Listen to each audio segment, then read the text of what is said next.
حقیقت یا آرامش؟ ببین، قرار نیست ما فقط به این دلیل که یک باوری امکان داره در آینده به ما آسیب بزنه اونو کنار بذاریم.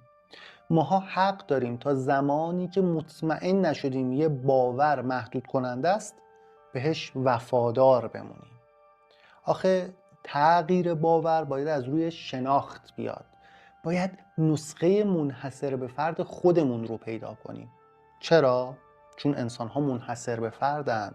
با توجه به ارزش ها، باورها، تجربه زیسته و چارچوبای ذهنی، ماها راه مشخص خودمون رو باید بسازیم. اگر فکر میکنی الان زمانیه که نیاز داری که این باورهاتو بسازی تا زندگی که لیاقتش رو داری داشته باشی، فکر میکنم که جای درستی وایسادی.